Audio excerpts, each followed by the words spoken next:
Sous-titrage Société. Airlines in the sky and Alaska Airlines To make an emergency landing.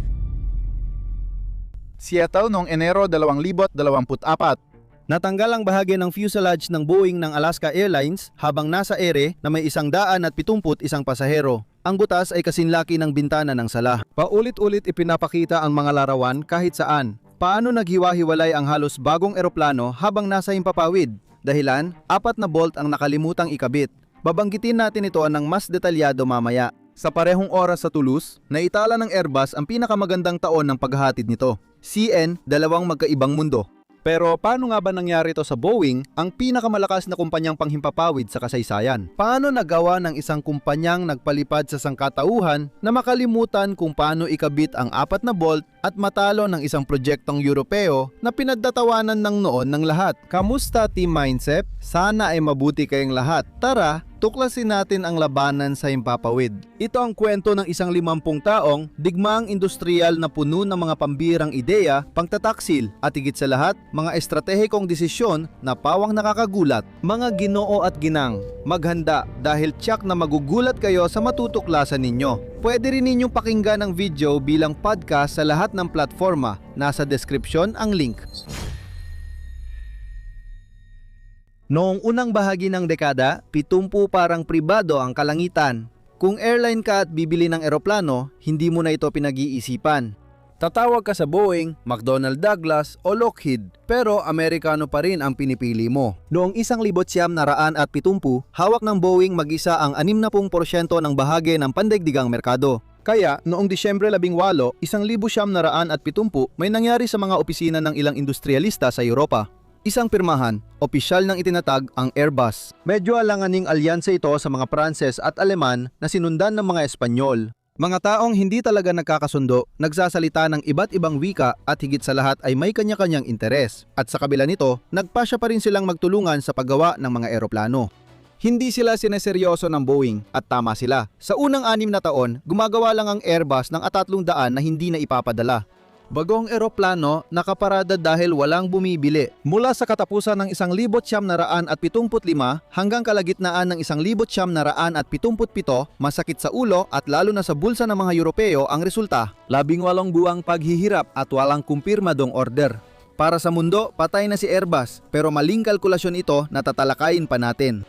Pero habang naghihintay, dumating ang 1977 at isa itong malaking pagbabago. Itinayo sa pagtutulungan ng Pransya at Alemanya, ang Airbus ang unang medium-haul na eroplano na may malaking kapasidad sa mundo.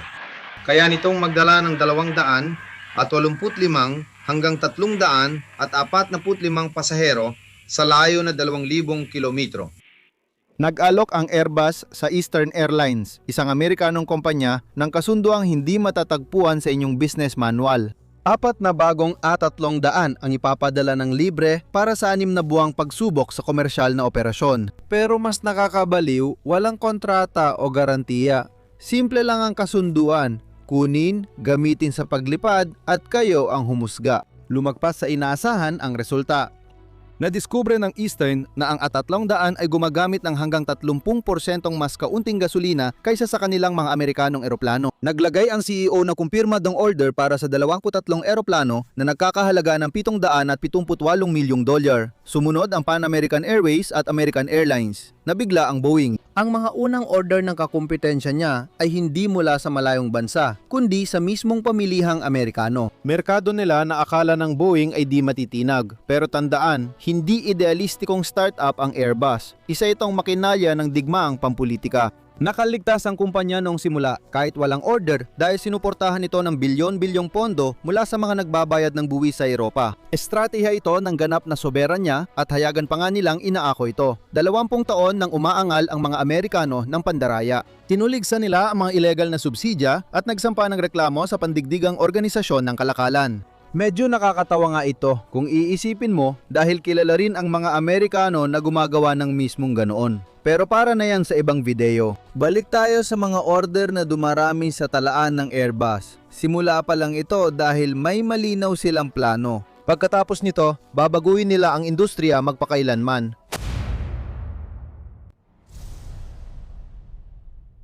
Nasa Seattle noong dekada 80, tuloy-tuloy ang operasyon ng Boeing. Dumarami ang order para sa mga ikonikong 737 at 747 na eroplano. Dekadang reputasyon ng mahusay na inhinyeriya. Sa Boeing, walang nababahala sa proyektong Europeo na di pa ganoon kalakas. Bakit mag-aalala?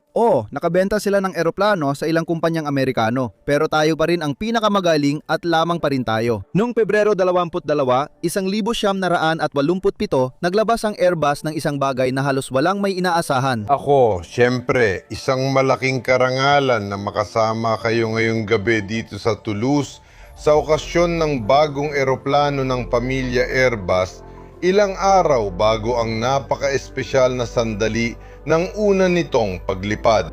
Ginawa ng A320 ang una nitong paglipad at hindi lang ito basta bagong eroplano. Ito ang unang komersyal na eroplano sa mundo na may digital na flight controls o fly-by-wire. Isang computer ang nag-i-interpret ng mga utos ng piloto bago ito isagawa. Nakikialam ito para pigilan ng piloto na lampasan ang mga limitasyon ng eroplano. Aagapan ng makina ang mga pagkakamali ng tao bago mangyari. Para lubos na maintindihan, isipin mong kaya ng iyong kotse na itama ang maling galaw ng iyong manibela bago mo pa ito matapos. Iba ang pananaw ng Boeing. Para sa kanilang inhinyero, mahalaga na maramdaman ng piloto ang eroplano sa mekanikal na paraan. Delikado at mayabang ang anumang hadlang sa pagitan ng piloto at makina. Kung may duda, sila ang mali. Agad itong ipapaalam sa kanila ng merkado. Napansin ng mga kumpanya ng eroplano na mas mura at matipid sa gasolina ang A320 at mas mabilis matuto ang mga piloto dahil sa pare-parehong interface sa lahat ng eroplano ng Airbus. Padami ng padami ang order at hindi tumitigil. Alam ng Boeing ang mga numero at pagbagsak nila sa merkado, kaya kumilos sila. Noong 1997, binili ng Boeing ang McDonnell Douglas sa $14 bilyong.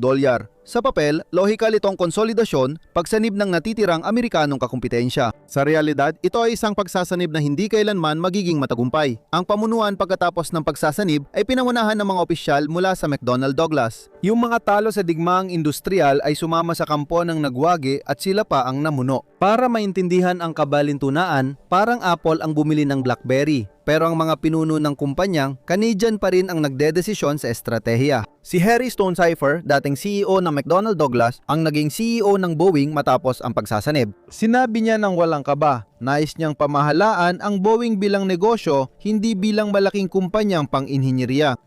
Mas kaunti ang mga inhinyerong nagpapasya at mas marami ang mga taong pananalapi. Ibig sabihin nito, mas kaunti ang pagkahumaling sa produkto at mas malaki ang pagkahumaling sa tubo. Noong 2001, nilipat ang punong tanggapan mula Seattle papuntang Chicago, mas malapit sa Wall Street, mas malayo sa mga pabrika at eroplano.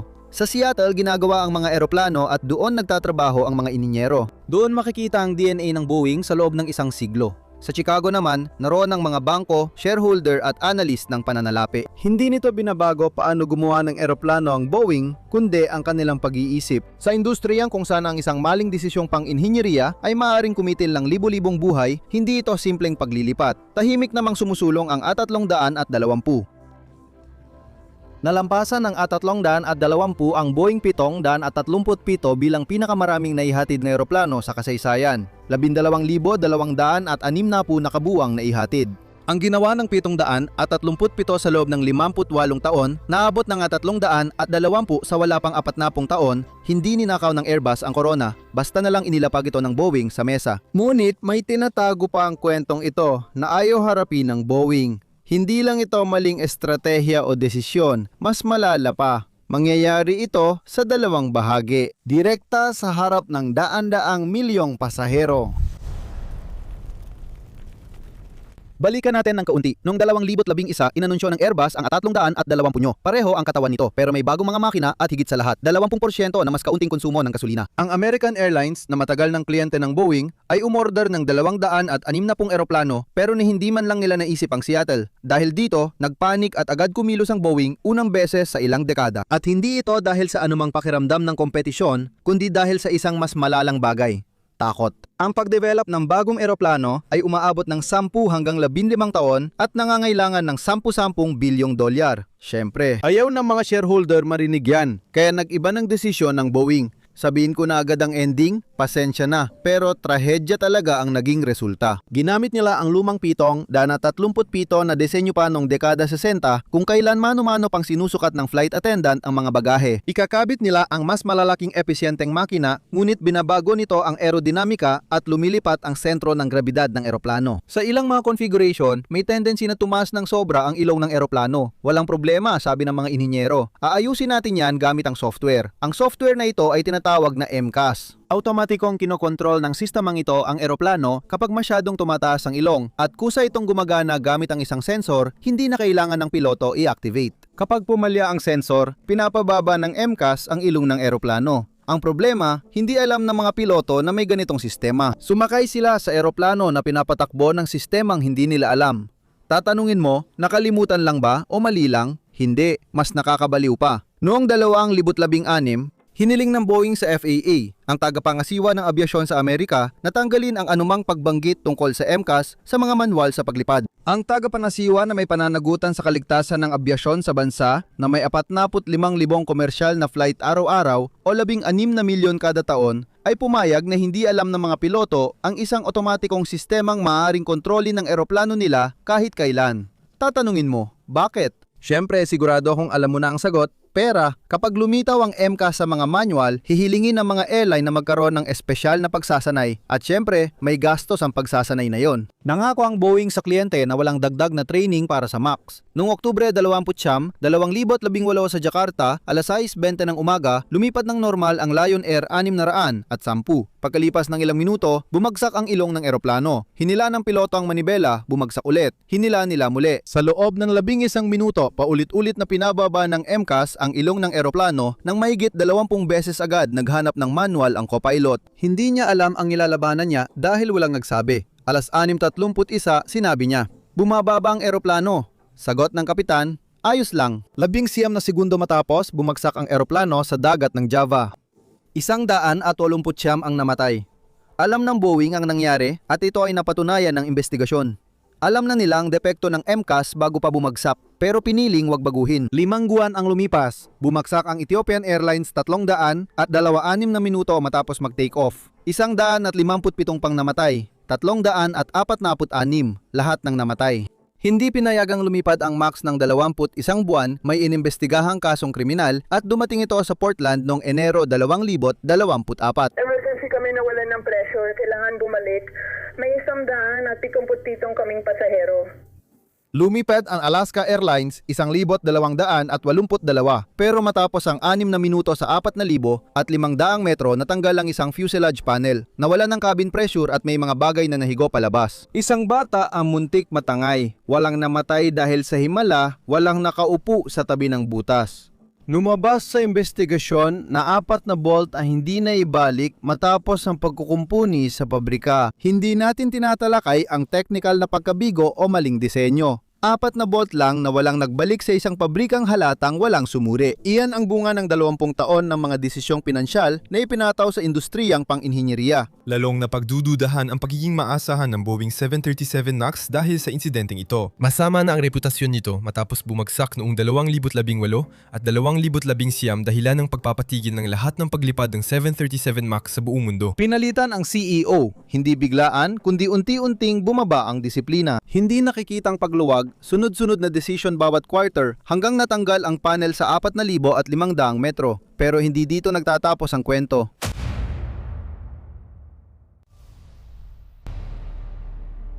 Habang nasusunog ang Boeing, tuloy ang produksyon ng Airbus dahil sa disiplina, habang unti-unting sidisira ng kalaban ng sarili. Noong 2025, nag-deliver ang Airbus ng 773 eroplano sa 70, isang kumpanya sa buong mundo, at umabot sa record ng kanilang order book na 8,754 na sasakyang panghimpapawid. 7 taon ng sunod-sunod na mas mataas ang benta kaysa Boeing, 16% mas malaki ang fleet at 35% mas marami ang order book. Pero may problemang ayaw harapin. 2 tagagawa lang ang inaasahan ng buong mundo para sa lahat ng trapikong panghimpapawid nito. Isa sa kanila ay inimbestigahan sa kasong kriminal, bantay pinapatay ng FAA, sira ang reputasyon at may mga pabrika kung saan nawawala ang mga bolt na parang walang nakapapansin. Hindi lang problema ng Boeing ito, kundi ng buong sibilisasyon. Dahil kung magpapatuloy ang Boeing sa ganitong direksyon at wala namang kasiguraduhan na yon na magbabago sila, ang Airbus na lang ang matitirang gumagawa ng mga eroplano sa buong mundo. Sila lang ang magtatakda ng presyo, sila lang ang magdedesisyon ng mga schedule. Isang monopolyo sa transportasyon ng 4 na bilyong pasahero taon-taon. Siyempre, nakita sa paglilitis na maliit ang tsansa na pabayaan ng Amerika ang Boeing dahil sa issue ng soberanya. Ngunit may ibang nagmamasid sa likod ng lahat. Tulad ng dati, itinuloy ng Sina ang kanilang hakbang. Umabot na sa 100 at 82 ang C919 ng COMAC na nasa serbisyo sa Agosto 2025. Ayon sa pagsusuri ng IBA, malinaw na simula ito ng pagbasag sa duopoly ng Airbus at Boeing. Sa ngayon, limitado lang ang eroplano sa merkado ng China, wala pang sertipikasyon sa Europa o Amerika at kulang pa sa pandaigdigang infrastruktura ng suporta. Hindi pa sumasabay ang Siyam, Naraan at 11 sa global na antas. Kailangan pa rin ng Beijing ang Airbus at Boeing at alam nila ito. Bumibili sila, umuorder at pinananatiling buhay ang dalawang supplier habang palihim na pinopondohan ang sarili nilang ikatlong supplier. Ito ang pinakamalamig na estratehiya, gumastos ng bilyon para di umasa sa iba. Patunay diyan, noong Marso 25, 2026, umorder ang China Eastern Airlines ng 100 at isang Airbus A320neo na nagkakahalaga ng $15.8 bilyong. May malaking kontrata ang Boeing para sa 500 eroplano na dapat pipirmahan sa summit ng China at Estados Unidos sa Beijing. Ngunit naantala ito dahil sa digmaan sa Iran. Nakabinbin pa rin ang 500 eroplano. Habang nakikipaglaban ang Boeing para mabuhay at ang Airbus sa kanilang waiting list, tahimik namang ginagawa ng Beijing ang ikatlong opsyon, gaya ng ginawa ng Airbus noong 1975 nang akala ng lahat na wala na silang pag-asa. Parang BYD, ang tatak ng kotse mula Tsi na tinawanan ni Elon Musk. Bago ito naging leader sa dekuryenteng sasakyan, lumawak sa buong mundo at nalampasan ng Tesla, gaya na makikita sa video ngayon.